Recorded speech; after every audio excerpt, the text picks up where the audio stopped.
But what I thought was, the reason I don't want to look like I have cancer is because I don't want to be treated like I have cancer. I don't want to be the person standing in line at the Starbucks where someone's like, oh no, please go, please. You look at people who are bald, and some of them are hot looking bald. Not hot bald.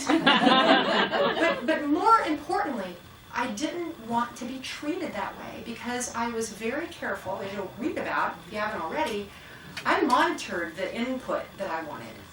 I didn't go join a cancer support group, not because I think they're bad, but because I wanted my own story. I was doing it my way. I wanted to live my life every day just as I always did and go to dance class and go bicycling, and nobody would know the difference. Okay, now my eyebrows fell out. You can pencil those in and you can wear false eyelashes, but by the way, you wear false eyelashes and you don't have eyelashes, they droop down. So there's a lot of this going on. I'd be like, you'd always see me be like, yeah, anyway, that's so great.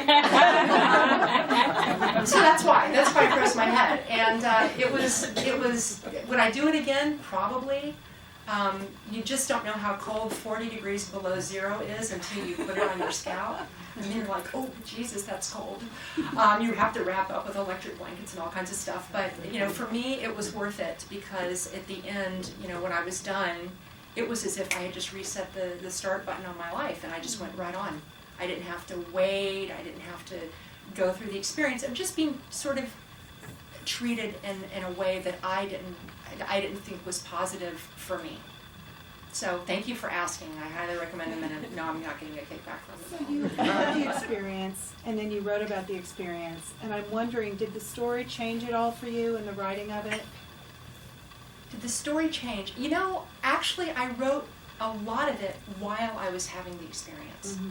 Mm-hmm. The book started as, Carol beat me into it, but somebody wanted to start a blog for me. No, let me back up. Somebody wanted to start a website for me on Caring Bridge. Has anybody seen Caring Bridge? Yeah. Okay, so I'm like, oh, that's so nice. Let me go and I take a look at it. I call her up. I'm like, those people died. I don't want a Caring Bridge website. I'm not going to have it here. No, I'm not doing that. So I said, I'll do my own blog. So I started my own blog, and it was just private. You couldn't search it on the internet, but it was for friends and family who cared about the size of my tumor. Erica tells them all it's the size of a grapefruit. I mean, I'm like, come on. But it started off with just relaying medical information. And it was during this process, Kirsten, you may remember because you were on this blog, that it started becoming more than just my medical condition. It started becoming my emotional experiences around it. And then I realized that people were really resonating with what I said, that it was going way beyond the fact that it was cancer. It became about something else. And so I relived basically the entire experience writing the book, right? Mm-hmm. I put all these blogs were all in chronological order, so I had that skeleton to start with, but then I had to tell the story between the blog posts. And it really forced me to go back and really get honest and relive some of this stuff again, which wasn't the best of times. I mean, page 19, no fun. But I felt like if I couldn't relive it honestly and tell it honestly, that it wouldn't be worth telling at all. So the story is as close as what actually happened as I could remember when I was writing it 3 years later. But again, I had a really good basis because I kept all those blog posts the whole time. How did it change you? The writing of it? Yeah. It made me really focus on making a choice about if I wanted to make this public or not. Because I'm really a private person. And, I have a high level of paranoia because I'm a lawyer. So, I didn't want anybody to have my blog and, all that kind of stuff. And it really made me look at what am I doing with my life? And is this going to be something that makes a difference in somebody else's life? And it forced me to make that decision. And at the moment, literally, I was still reticent at the moment I hit send and it went to the publishing house. I was just like, oh my God. And then it was gone, right?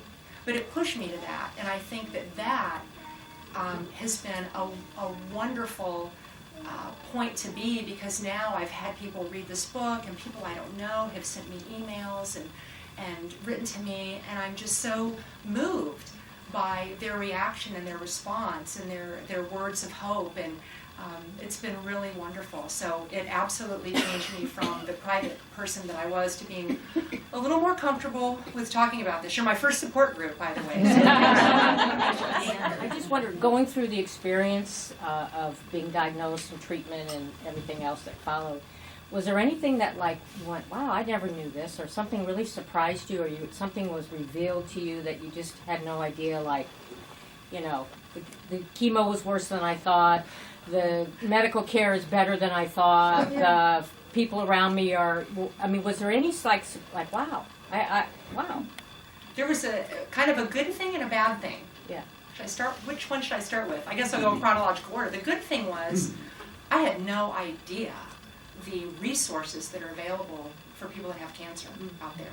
I mean, it's like walking into another world, and all of a sudden there are all of these facilities, and all of, especially in San Francisco, we have a remarkable plethora of holistic services.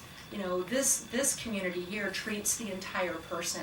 They're not just sticking a needle in your arm and shoving you out the door. I mean, they really have a full-bodied program in this community, and I had no idea those kind of resources were available. Never in a million years. You know, the bad thing that surprised me was after I'd been through all the chemo with Dr. Hufford, you know, I'm all excited because we've beat this thing back to, like, my score was 8, right, of this marker I was telling you about. It should be 0 to 35, and I was down to 8. I was like, oh, look at me, look how great I did. Retarded. Anyway, so, as if I had something to do with the drugs, right?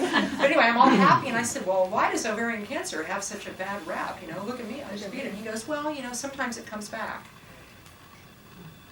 Oh, huh. And then I thought, would I have just done all of that if I thought it would come back? Well, too late then, right? But I do remember being surprised by that. But that piece of information has changed my life, right? Because it's always sort of ticking around out there. I mean, I got this elephant that's in the room that I look out and talk to all the time. I don't ignore it. It's right there. But I was surprised by that. Doesn't mean it will come back, by the way. Just to be fair to Dr. Huffer. It's like, that doesn't mean it's you. Sometimes it can.